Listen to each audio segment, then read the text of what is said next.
Hello বন্ধুরা, welcome to my channel স্বপ্নের শিশুয়ালয়। আমি চলে এসেছি আপনার জন্য একটা নতুন ভিডিও নিয়ে। দুই দিদিভাই কমেন্টে লিখেছেন ভিএলসিপিসি মিটিংয়ের রেজুলেশন কীভাবে লিখব, সে দিদিভাইদের উদ্দেশ্যে আমি ভিডিওটি বানিয়েছি। তাহলে প্রথমে দেখুন, VLCPC village level child protection committee, বাংলায় হচ্ছে গ্রামের স্তরে শিশু সুরক্ষা কমিটি। তাহলে এই মিটিংটি করবেন এবং খাতা লিখবেন কীভাবে দেখে নিন। প্রথমেই লিখবেন VLCPC village level child protection committee, গ্রামের স্তরে শিশু সুরক্ষা কমিটি।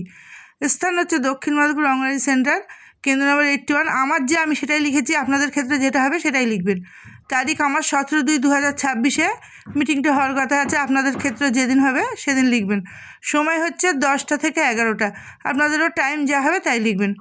বিষয় শিশু শ্রম ও স্কুল ছুট প্রতিরোধ।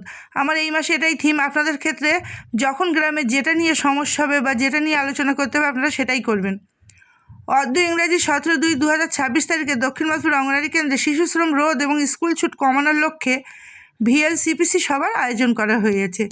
উক্ত সভার উপস্থিত সদস্যবৃন্দ হচ্ছে এই সবাই কারা কারা উপস্থিত থাকবেন। নাম সভাপতি, যিনি সভাপতি তার নাম, বিশেষ করে সেটাই পঞ্চায়েত সদস্য হবেন বেশিরভাগ ক্ষেত্রে, বা পঞ্চায়েত প্রধান হতে পারেন। যদি পঞ্চায়েত প্রধান অনুপস্থিত থাকেন তার পরিবর্তে পঞ্চায়েত সদস্য হবেন। তারপর হচ্ছে সদস্য সচিব, সাধারণত অঙ্গনওয়াড়ি কর্মী বা স্কুল শিক্ষক, তার নাম লিখতে হবে। তারপর 3 আশাকর্মীরও নাম লিখতে হবে। 4 স্বনির্ভর গোষ্ঠী বা সেলফ হেল্প গ্রুপের যে সদস্য যিনি থাকেন এই মিটিংয়ে তাকে এখানে লিখতে হবেন, বা অন্যান্য সদস্যবৃন্দ যেমন নারী ও শিশু উন্নয়ন সঞ্চালিকা বা জনপ্রতিনিধি যারা থাকবেন তাদের নাম আপনারা এখানে লিখবেন। উক্ত সভার আলোচ্য বিষয় সমূহ: 1. বিগত সভার কার্যবিবরণী পাঠ ও অনুমোদন। আগের সভায় যেগুলো আলোচনা করা হয়েছিল সেগুলো বলা এবং বোঝানো। 2. গ্রামের শিশু শ্রমের বর্তমান পরিস্থিতি পর্যালোচনা। গ্রামে যে শিশু শ্রম হচ্ছে সেই তার বর্তমান পরিস্থিতি সম্পর্কে পর্যালোচনা করা। 3. স্কুল ছুট শিশুদের চিহ্নিতকরণ এবং পুনরায় তাদের স্কুলে ফেরানো। 4. শিশু সুরক্ষা বিষয়ে সচেতনতার প্রচার। তারপর হচ্ছে গৃহীত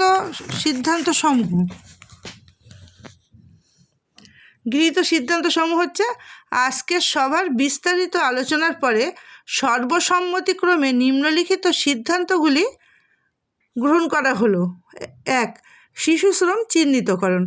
আগামী 7 দিনের মধ্যে গ্রামের সমস্ত দোকান, গ্যারেজ এবং স্থানীয় ছোট্ট কলকারখানায় ভিজিটের মাধ্যমে 18 বছরের নিচে শিশুকে শ্রমে নিযুক্ত যদি দেখা যায়, প্রত্যেকে ভিজিট করবেন, করে গ্রামে যে যারা এই কমিটির লোক তারা ভিজিট করবেন, করে এখানে গ্রামের যত দোকান আছে, গ্যারেজ আছে বা স্থানীয় ছোটো কলকারখানা আছে সেখানেই তো শিশু শ্রমিকরা কাজ করে, সেখানে ভিজিট করবেন। ভিজিটের মাধ্যমে 18 বছর নিচে যদি কোনো শিশুকে শ্রমে নিযুক্ত দেখা যায় তবে সেই মালিককে সতর্ক করতে হবে যে 18 নিচে শিশুকে কখনোই আপনারা কাজে নেবেন না, কারণ তার পড়াশোনার করার বয়স, তার জন্য আইন তৈরি হয়েছে, সে এখন শিক্ষা গ্রহণ করবে।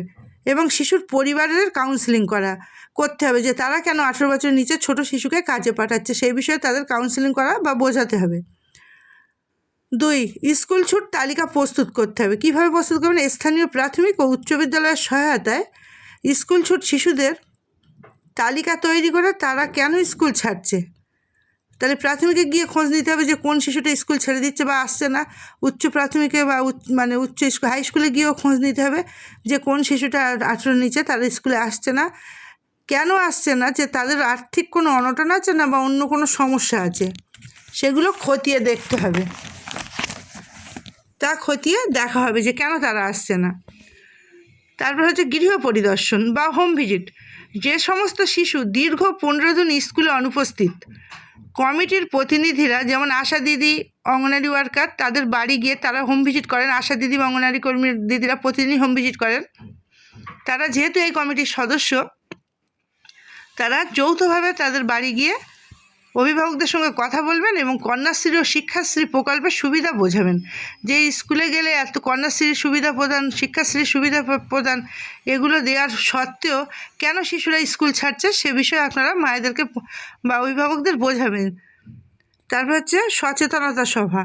আগামী মাসে পঞ্চায়েত প্রাঙ্গণে বিশেষ শিবিরের আয়োজন করে, পঞ্চায়েতের কাছাকাছি করলে গ্রামের সমস্ত মানুষ সেখানে উপস্থিত থাকতে পারবেন। কারণ প্রত্যেকেই পঞ্চায়েত চেনেন, গ্রাম পঞ্চায়েত, সেখানে বিশেষ শিবিরের আয়োজন করে শিশু শ্রমের যে আইনি পরিণতি, শিশুদের কাজ করালে যে আইনের পরিণতি, সেটা বিষয়ে বোঝাতে হবে এবং শিক্ষার অধিকার নিয়ে আলোচনা করা হবে। সহযোগিতা, চাইল্ড হেল্পলাইন যে নাম্বার আছে 1098, এই নম্বরটি গ্রামের গুরুত্বপূর্ণ স্থানে লিখে দেওয়া হবে, যাতে শিশুর নির্যাতনের খবর দ্রুত পাওয়া যায়। যে কেউ যেন সেখানে তাড়াতাড়ি ফোন করে জানিয়ে দিতে পারে যে এই শিশুটি নির্যাতন হচ্ছে, বা এই শিশুটি স্কুল ছুট, বা এই নারী নির্যাতন, বধূ নির্যাতন, যাই হোক না কেন, এই চাইল্ড প্রোটেকশন কমিটিতে আপনারা শিশুদের ক্ষেত্রে এই 1098-এ ফোন করবেন, ফোন করে সেখানে জানিয়ে দিতে পারবেন, তাড়াতাড়ি খবরটি পৌঁছে যাবে। সভার সমাপ্তি, আর কোনো আলোচনা না থাকায় সভাপতি উপস্থিত সকলকে ধন্যবাদ জানিয়ে সভা সমাপ্তি ঘোষণা করেন। তারপর সভাপতি নিজে সিল মারবেন স্ট্যাম্প দিয়ে। মারার পর প্রত্যেক উপস্থিত যারা সদস্য থাকবেন, অঙ্গনারী কর্মী, পঞ্চায়েত প্রধান, পঞ্চায়েত সদস্য, তারপর আশা দিদি, স্বনির্ভর গোষ্ঠী, নারী উন্নয়ন সঞ্চালিকা, জনপ্রতিনিধি যারা উপস্থিত থাকবেন, প্রত্যেকে কিন্তু এই খাতায় সই করবেন, করে মিটিংয়ের সমাপ্তি করবেন। তাহলে আর আগামী মাসে যে মিটিং, যে প্রত্যেকে জানিয়ে দেবেন যে আগামী মাসেও মিটিংটি হবে, এবং সেই দিনটি যদি নির্ধারণ করা থাকে সেটাও জানিয়ে দেবেন, আর বলবেন যে কী বিষয়ের উপর হবে, যখন যেটা সমস্যা হবে সেই বিষয়ের উপর শিশু সুরক্ষা কমিটির মিটিংটা হবে। আর যদি কোনো শিশু নির্যাতন দেখেন, বা নারী নির্যাতন, বা বাল্যবিবাহ, বা শিশু পাচার, বা নারী পাচার, এসবের মতো জঘন্য কাজ চোখে পড়ে, তাহলে কিন্তু আপনারা প্রথমে পঞ্চায়েতে জানাবেন, গ্রামে জানাবেন, গ্রাম পঞ্চায়েত সদস্য, অঙ্গনারী দিদি, আশা দিদি, এদেরকে জানাবেন। আর একান্ত যদি না হয়, আপনারা 1098-এ ফোন করবেন, করে আপনারা জানালে সেখান থেকে কিন্তু সঙ্গে সঙ্গে সেই শিশুর জন্য সমস্ত সুবিধা পাওয়া যাবে। তাদের জন্য এই চাইল্ড হেল্পলাইন তৈরি করা হয়েছে। এইভাবে আপনারা প্রত্যেক মাসে VLCPC মিটিংটি করবেন, এবং আপনারা যে তারিখে করবেন আপনারা সেই তারিখটা বসাবেন, এবং আপনারা আপনার কেন্দ্রের নাম বসাবেন। আপনারা কোন জায়গায় করলে সুবিধা হবে সেই জায়গায় মিটিংটা করবেন, বা সেখানে সভাপতি যেখানে করতে বলবেন সেখানে করবেন, এবং যে বিষয়ের উপর আপনার এলাকায় সমস্যা সেই বিষয়ের উপর আপনারা করবেন। তাহলে আজকে ভিডিওটি ছিল এই পর্যন্ত।